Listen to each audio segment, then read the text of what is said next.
Welcome back to Dunn's Garage on a rainy, miserable day. We finally got the car in the garage and we want to fix a problem it has with tilt.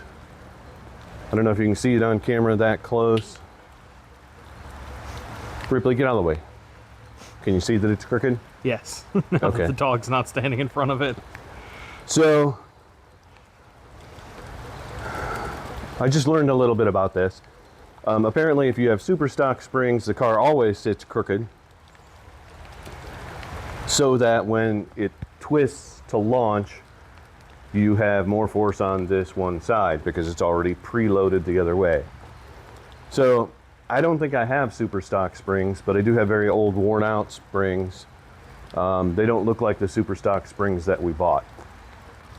So this is what it looks like when it's all pumped up. In other words, it's got air shocks on it that came with it. They've got 120 PSI in them, and that'll get it up high enough that it's at a reasonable height. So we went to summer racing, tried to buy springs. That's when I learned that you can't just buy a pair of springs that are just ordinary springs. You can buy lowering springs, which won't help me to get more height. You can buy Caltrac springs, which are great, but they're expensive, and then I need the rest of the Caltrac suspension.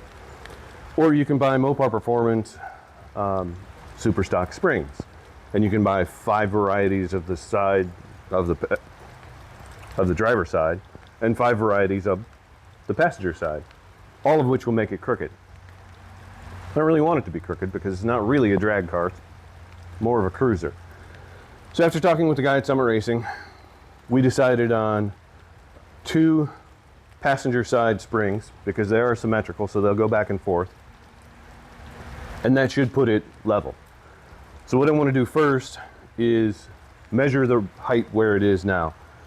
The garage floor is about as level as it can be, and I can't do anything about it anyway. So I'm going to start by measuring.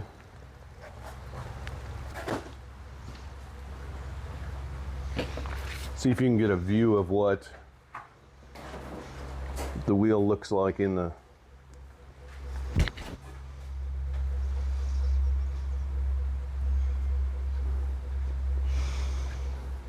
Now, in the previous video where we did the brakes, we also adjusted the front torsion bars because the front was way down low.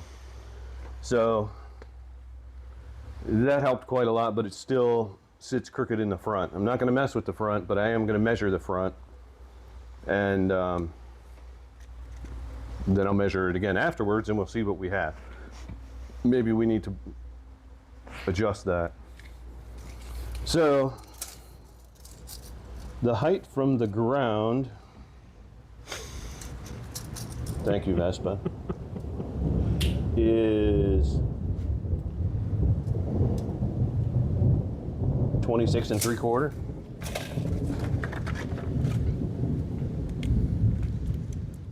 Here you can see our list of measurements at all 4 corners of the car. Everything's done in inches. You can see that we measured both with max pressure and no pressure in the rear air shocks. You can kind of see that it drops quite substantially in ride height without any pressure in it, but you can also see it doesn't drop evenly, showing that the springs are worn out disproportionately.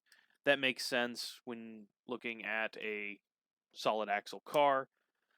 One side under acceleration will be pushed down further or harder than the other. Okay, so we got it jacked up, got jack stands under the car, got the shocks removed. A new and deep abiding hatred of the last guy who undercoated all of this and undercoated all the threads on the bolts, because that's gonna suck.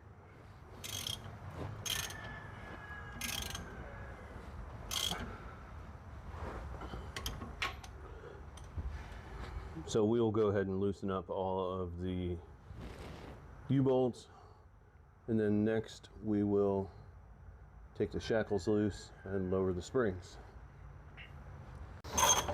Okay, so we got the U-bolts out.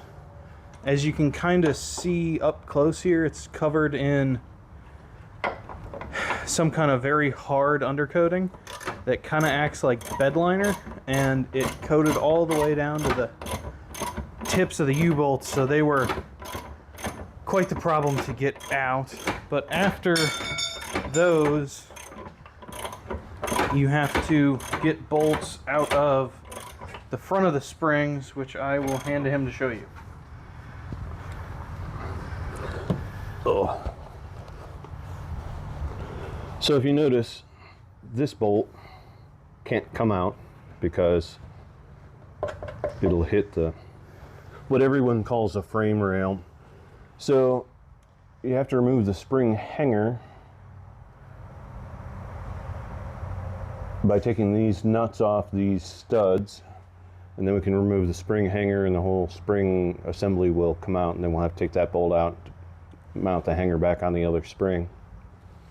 So we got the bolts out. Ooh. And you just kind of pry it down on those studs and it falls right out. We undid the nut there at the front, so we should be able to just pry it out.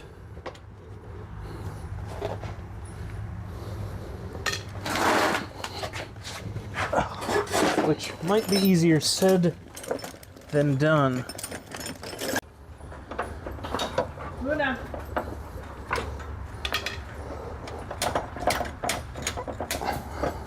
It's coming.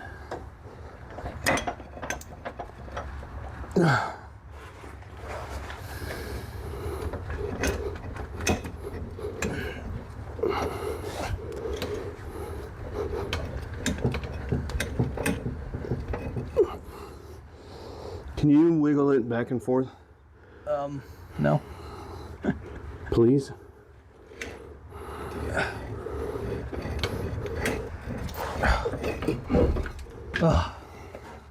Okay. Spring.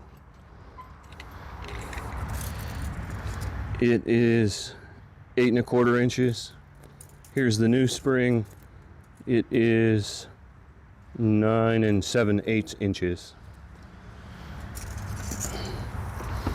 So a serious difference. The other thing is, this is very weak, this is very not. So should make a huge difference. Okay, so now I'm going to start by putting it back together the way it came apart. If you notice, this nut is castellated. I assume it's swaged in a little on the top.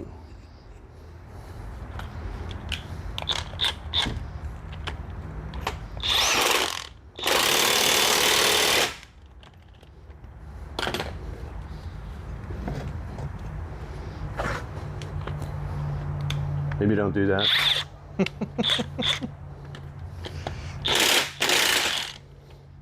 It should all be put together loose anyway, and then tightened when it's down. Do we want to press in the bushings while it's out first? Yeah, I don't think pressing them in is a thing.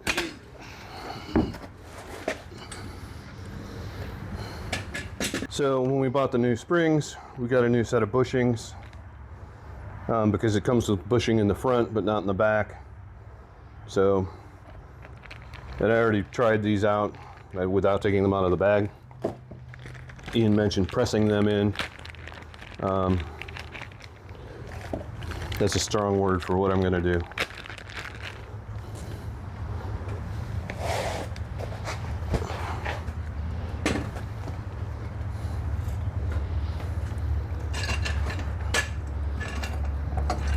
I've never had them go in like that. This is a very delicate little thing compared to what we're used to.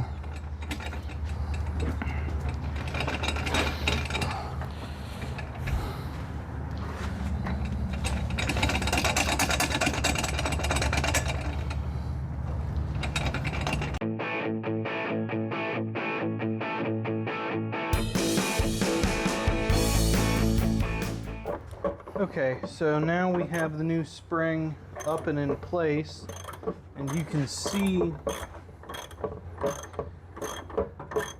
based off of the height of the other side, the axle's just floating above it by a couple inches, so it should A, hold the car up now, and B, dramatically alter the stance of the car. Curious if we'll have to use the air shocks at all. Okay, so these are both of the old springs out next to one another, and as you can see, they are the same height, but when you step on them, the first one has a lot more give, and that's the side that we were short on. Another interesting thing with these leaf springs compared to others, most of what we have dealt with is either trucks or 4x4s, is having the axle so biased towards one side of the spring as opposed to it sitting smack in the middle like on a truck. So in conclusion, through the use of the stiffer super stock leaf springs, we were able to A, get the car to hold itself up on its own without having to use the air shocks in the back, and B, achieve the 70s rake that we were looking for with a stance on the car. One surprising thing with super stock springs, despite the fact that they are far stiffer than a standard spring, they don't ride bad. They're actually quite comfortable. Kind of shocking most of the time when you dramatically stiffen up, particularly leaf springs. They tend to be totally inflexible, especially in a break-in period. But so far we've had no issues with the ride on the super stock springs. Now, we haven't totally dealt with the stance on the car. We have a couple more things we're going to go into in the front end. Going to have some more videos coming out and completely tear the front end apart. And after that, as of time of recording, we have fixed the stance and gotten the car exactly where we want it with the suspension, and we're moving on to new things.